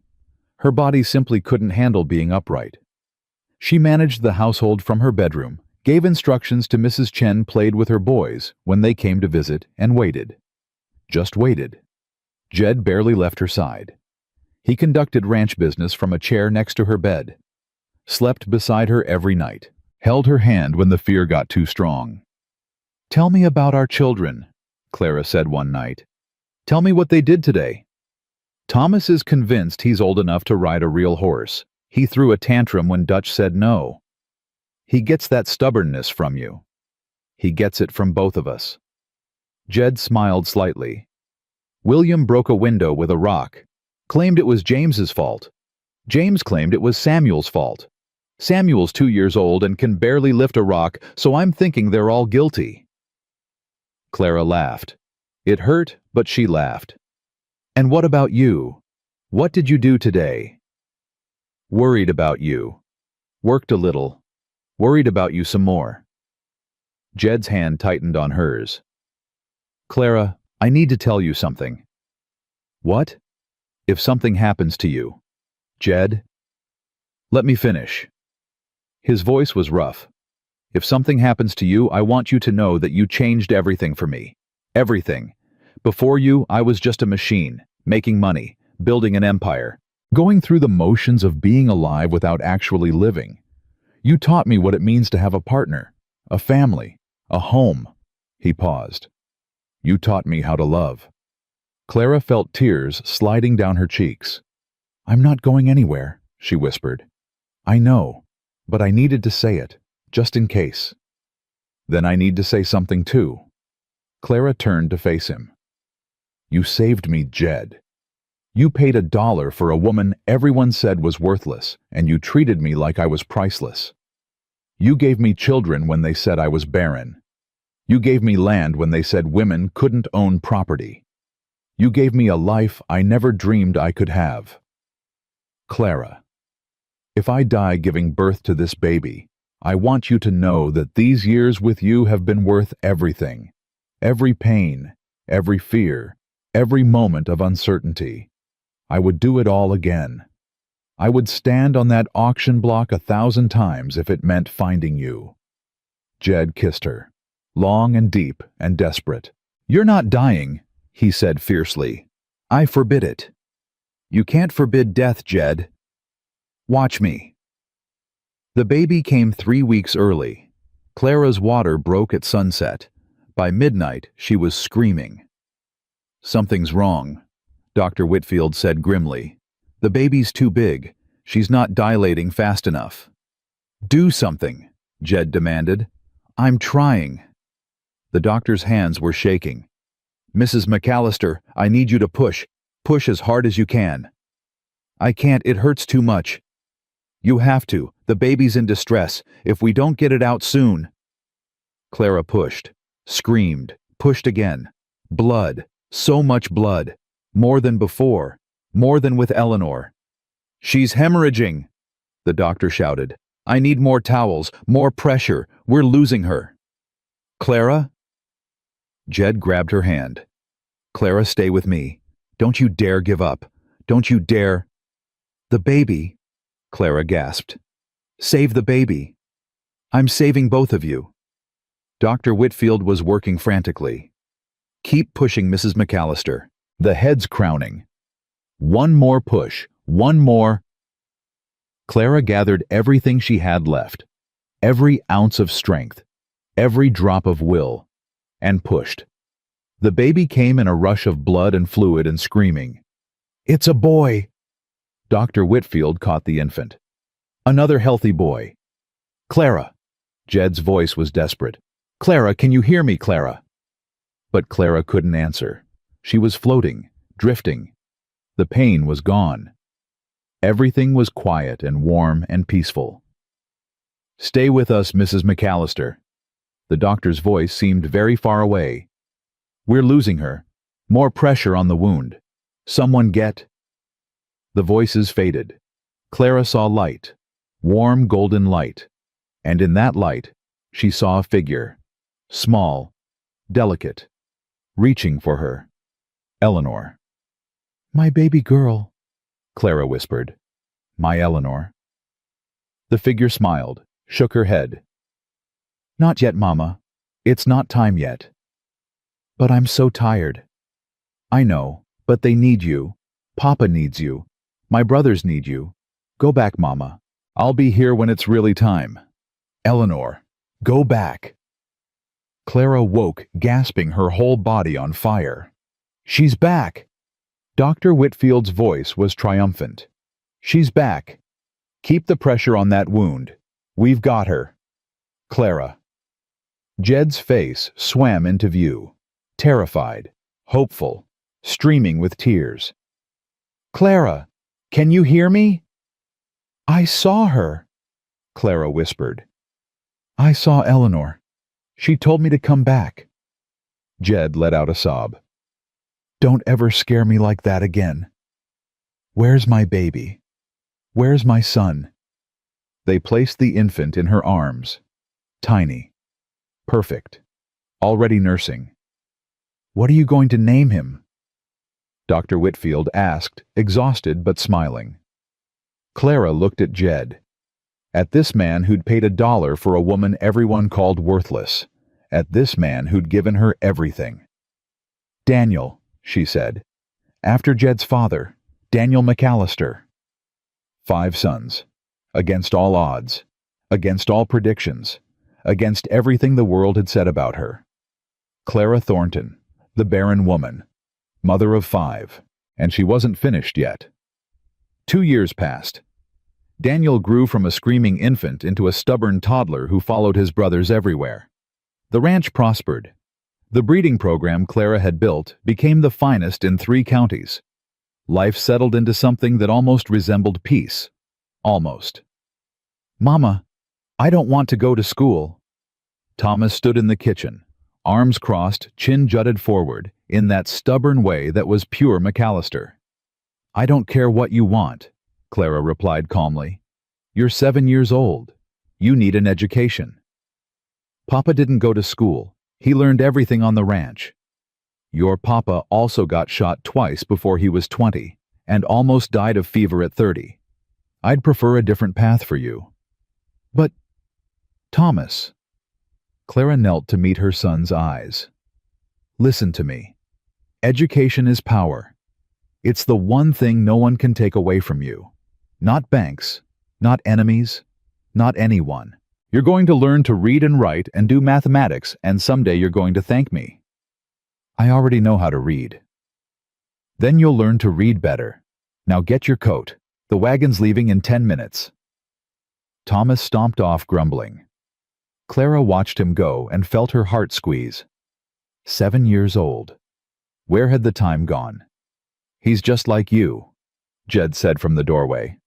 "Stubborn as a mule and twice as loud about it. He's like both of us. God help his future wife." Jed crossed the kitchen and wrapped his arms around her from behind. His chin rested on top of her head. "You feel all right?" "I feel fine."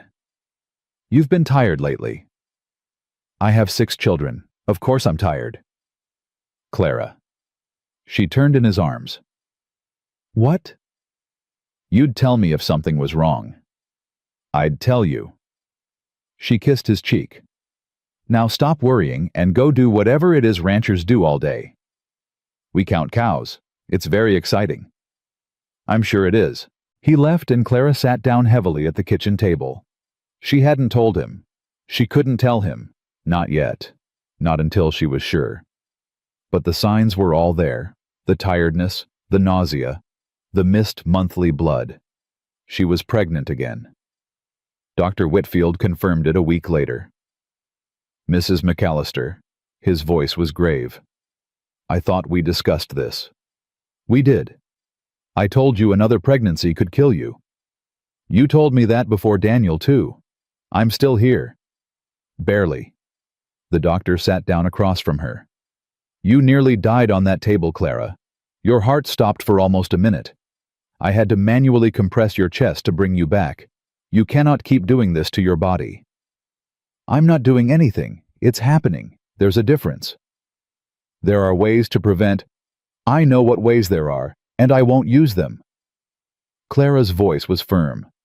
"I believe children are a gift from God. I won't refuse that gift no matter the cost. Even if the cost is your life. Even then." Dr. Whitfield rubbed his temples. "You're the most stubborn woman I've ever met.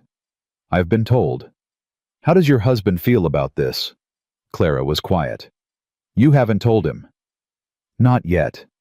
"Clara, I'll tell him. I just need to find the right moment." The right moment was 3 months ago when you first suspected. The right moment was before the baby was too far along to... He stopped himself. "I'm sorry. I know your beliefs. I respect them. But I'm asking you as your doctor, and as someone who cares about your family, tell your husband. Tonight. He deserves to know what he might be facing." Clara found Jed in the stables that evening, brushing down his favorite mare. "I need to tell you something." He looked up. Something in her face made him set down the brush immediately. "What's wrong?" "I'm pregnant." Jed went completely still. "How far along?" 3 months. 3 months. His voice was flat. "Dangerous. You've known for 3 months and you didn't tell me."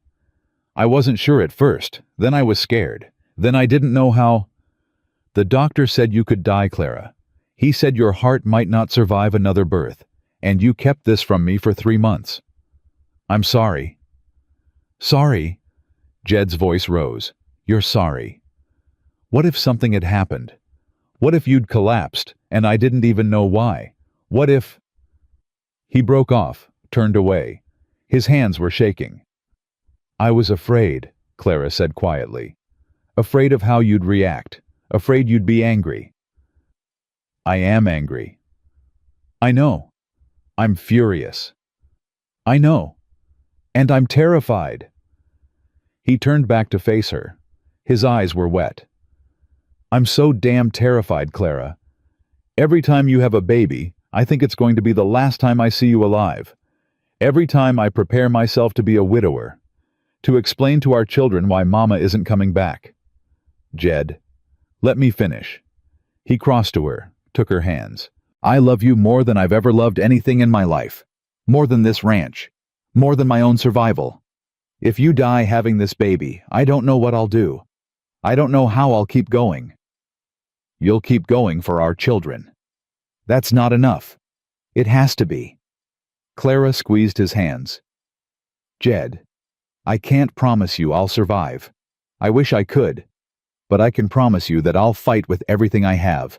I'll rest when the doctor tells me to. I'll follow every instruction. And I'll trust that God has a plan for us."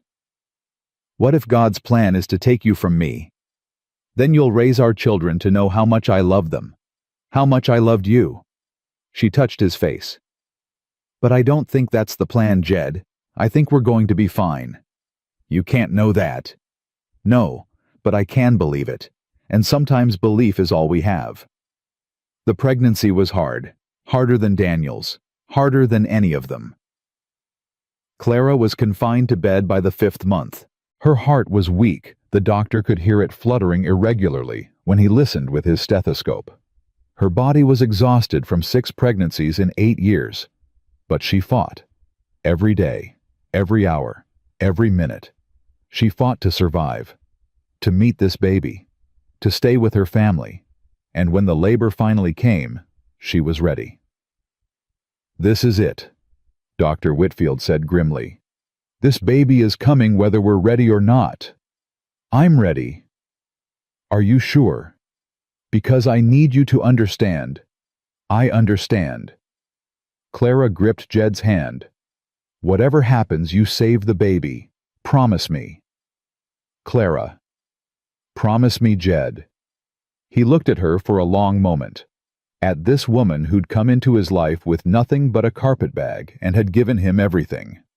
"I promise," he whispered. "But you're going to be fine. You have to be fine." "I will be." The labor was brutal. Hours of agony. Hours of pushing and screaming and praying. But this time, something was different. Clara could feel it. A strength she hadn't had with the other births. A determination that went beyond her own will. "I can see the head," Dr. Whitfield said. "One more push, Clara. Just one more." She pushed, and her 7th son came into the world screaming. "It's a boy." The doctor laughed. Actually laughed with relief. "A perfectly healthy boy." Clara fell back against the pillow sobbing, not from pain, from joy. "Let me see him. Let me hold my baby." They placed the infant in her arms, tiny, perfect, already rooting for her breast. "Hello, little one," Clara whispered. "Hello, my last baby." "Last?" Jed's voice was rough with tears. "You mean it?" 7 sons. Clara looked at her husband. 7 sons in 8 years. The doctor in Richmond said I was barren, said I'd never conceive. And now I have 7 children. She laughed through her tears. "I think I've proved my point." "You've proved it 7 times over." "Then yes, this is the last one. My body is done." Jed kissed her forehead. "What are we naming him?" Clara thought about it. About everything they'd been through, everything they'd survived. "Matthew," she said. "It means gift from God. Because that's what he is. That's what all of them are." Matthew Samuel McAllister, born in the spring of 1886. The 7th and final child of Jedediah and Clara McAllister. The barren woman had given her husband 7 sons. The doctor in Richmond had been wrong about everything. The years after Matthew's birth were the happiest of Clara's life. With no more pregnancies to worry about, she threw herself into other things. The breeding program expanded. The ranch prospered. Her children grew from screaming infants into young men with opinions and ambitions of their own. Thomas the eldest had his father's head for business and his mother's spine. By 15, he was managing whole sections of the ranch. William and James, the twins, were trouble incarnate. They fought constantly, schemed together even more constantly, and drove everyone around them to distraction. Samuel was the quiet one. He read books while his brothers wrestled. He watched while others acted. Clara suspected he'd be the thinker of the family. Daniel was fearless. Too fearless. He broke 3 bones before his 10th birthday and seemed determined to break more. And Matthew the baby was the peacemaker. The one who smoothed over arguments and found compromises. The one everyone trusted with their secrets. 7 sons, Clara said one evening, watching them all gathered around the dinner table. 7 completely different people. 7 completely loud people, Jed muttered. Is it possible to have a meal in this house without someone shouting, "Pass the potatoes!" William bellowed at James. I said no shouting, Jed snapped. Sorry, Papa. Clara hid her smile behind her napkin. Life was good. Better than good. Better than she'd ever dreamed possible. But shadows have a way of returning when you least expect them. Victor Ashford died in the winter of 1890. Clara heard about it from Susan Whitmore, who'd remained a steadfast friend over the years. Died in his sleep, Susan said. They found him in that boarding house he'd been living in since he got out of prison. No family at the funeral. No friends. Just the minister and the gravedigger.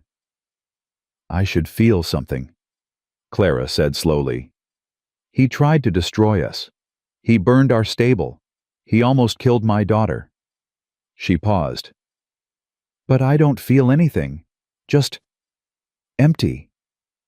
That's forgiveness, Clara. Or at least the beginning of it. I don't forgive him. You don't have to forgive him to let him go. Holding on to hate is like drinking poison and expecting the other person to die. Susan patted her hand. Let him go, Clara. He's done hurting you. But Victor Ashford wasn't quite done. The letter arrived a week after his funeral. Addressed to Clara. No return address. What is it? Jed asked, watching her face go pale. It's from Victor, dated 2 days before he died.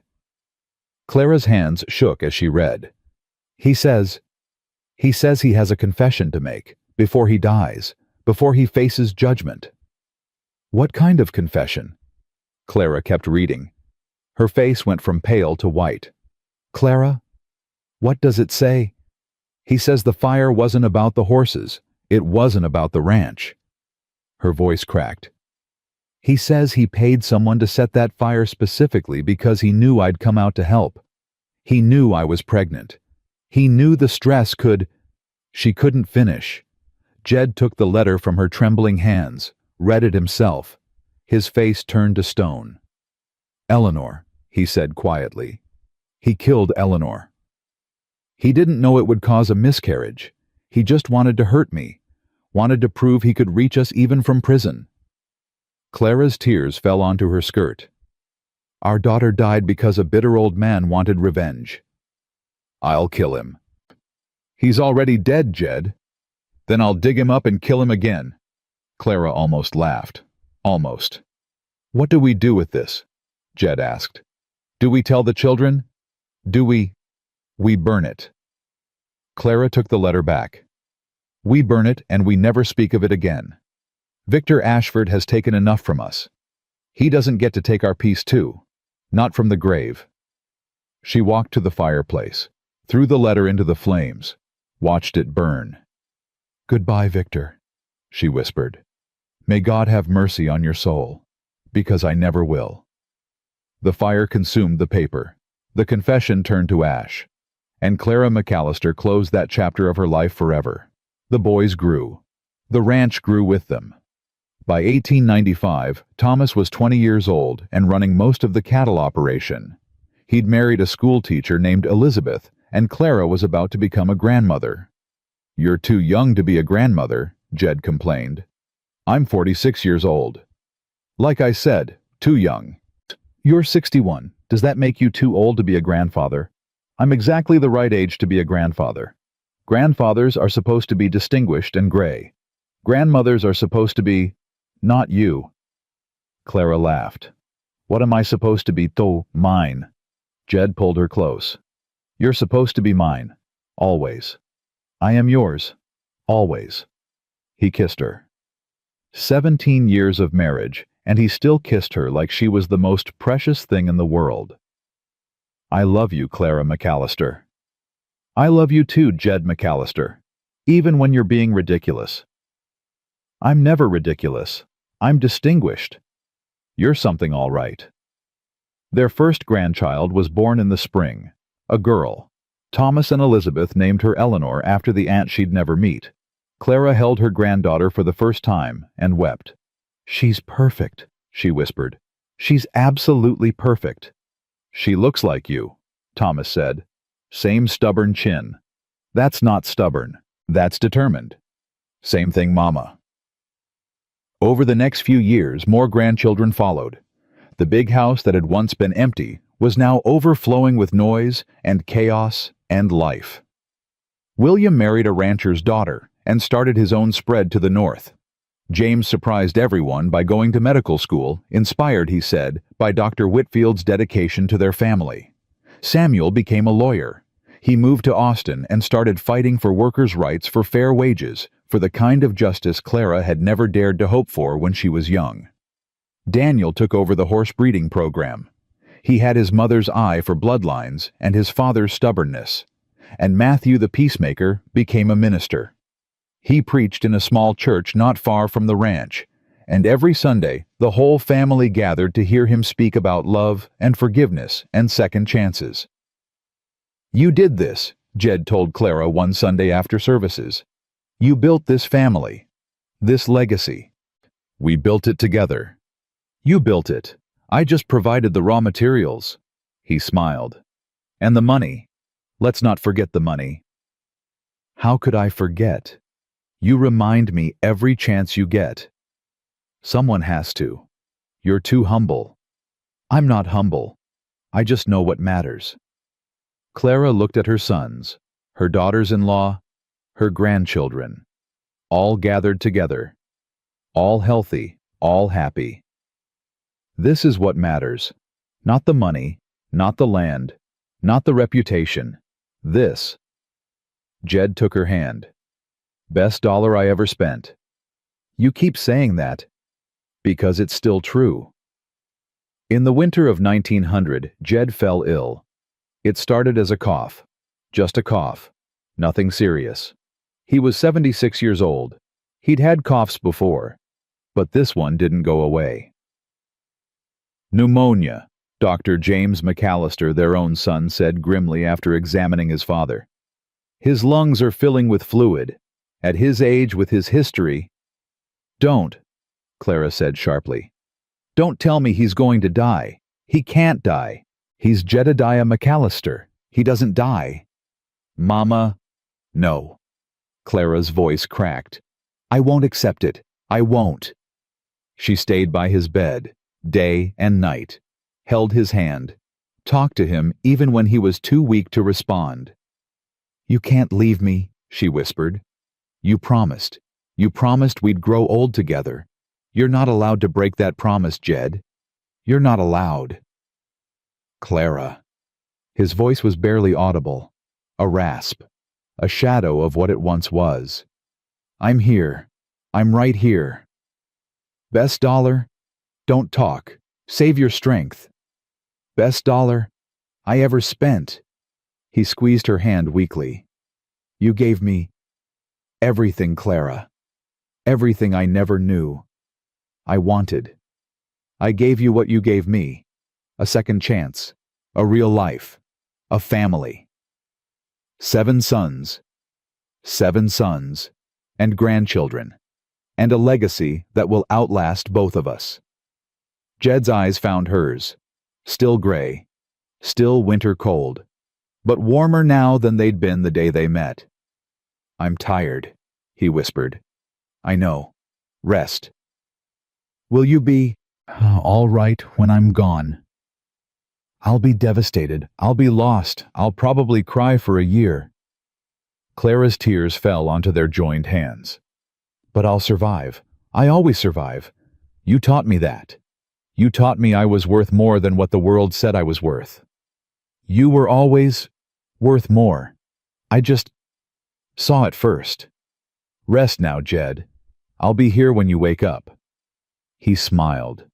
That rare transforming smile that had changed his face from granite to something almost soft. "I know," he said. "You're always here. That's why I love you. I love you too. More than words. More than life. Not more than life." His hand tightened on hers. "Never more than life. You have to live, Clara. For our children. Our grandchildren. You have to keep building what we started." "I will. I promise." "Good." His eyes closed. "Good. I can rest now." Jedediah McAllister died peacefully in his sleep 3 days later with Clara's hand in his, and 7 sons gathered around his bed. He was 76 years old. He'd built an empire from nothing. He'd married a woman everyone called worthless and proved them all wrong. He'd fathered 7 children and lived to see grandchildren and great-grandchildren. He'd lived, really, truly lived. And at the end, that was all that mattered. Clara didn't cry at the funeral. She stood by his grave surrounded by family and felt something she hadn't expected: peace. "He's with Eleanor now," she said quietly. "Our daughter. He's with our daughter." "Mama." Thomas took her arm. "Are you all right?" I will be." Clara looked at her eldest son. "He asked me to keep building what we started. That's what I intend to do." "You don't have to do anything, Mama. You've done enough. You've done more than enough." "I'll decide when I've done enough." Clara almost smiled. "I'm a McAllister now. We don't know how to quit." She lived another 16 years. 16 years of watching her children thrive, watching her grandchildren grow, watching the ranch expand and the breeding program flourish, and the McAllister name become synonymous with excellence and integrity. She established a school for women, taught them reading and writing and mathematics and the practical skills that had saved her own life. Hundreds of women passed through that school over the years. Hundreds of women who might have been sold at auction or trapped in terrible marriages found another path because Clara McAllister showed them it was possible. "Why do you do it?" a young woman asked her once. "Why spend so much time helping strangers?" "Because someone helped me once," Clara replied. "A man I didn't know paid $1 to save me from a life I couldn't bear. He didn't know me, didn't owe me anything. He just saw a woman who needed a chance and he gave her one. What happened to him? I married him, had 7 sons with him, loved him for 22 years until the day he died." Clara smiled. "And now I'm trying to pay back that debt, one woman at a time." Clara Thornton McAllister died on a spring morning in 1916. She was 72 years old. She died in the same bed where she'd given birth to 7 children. Surrounded by those children, now grown men with families of their own. Surrounded by grandchildren and great-grandchildren and a love so vast it filled the whole house. "Mama." Matthew, the youngest, held her hand. "Can you hear me?" "I can hear you." Her voice was faint but clear. "I can hear all of you. Is there anything you need? Anything we can do? Just stay." Clara looked at each of her sons in turn. Thomas, the eldest. William and James, the twins. Samuel, the quiet one. Daniel, the fearless one. Matthew, the peacemaker. "Stay with me, that's all I need." "We're not going anywhere," Thomas said. "None of us." "Good." Clara closed her eyes. "Your father is waiting for me. I can feel him. And Eleanor. They're both waiting." "Mama." "Don't cry. Don't you dare cry." Clara opened her eyes one last time. "I've had the most wonderful life. I started with nothing. Less than nothing. I was sold at an auction for $1. $1. And look what I built from that $1. Look at all of you." "You built everything, Mama," Daniel said roughly. "Everything we are is because of you. Everything you are is because you chose to become it." I just gave you the foundation." Clara smiled. "Now go build something on it. Build something that lasts. Build something that matters." "We will, Mama." "Promise me." "We promise." Clara closed her eyes again. The pain was fading. The light was growing brighter. She could see Jed now, standing in that golden light, waiting for her. He looked young again, strong again, the way he'd looked the day he'd stepped out of the shadows and changed her life forever. "Best dollar I ever spent," she whispered, and then she was gone. The headstone they placed beside Jed's was simple, just like she'd wanted.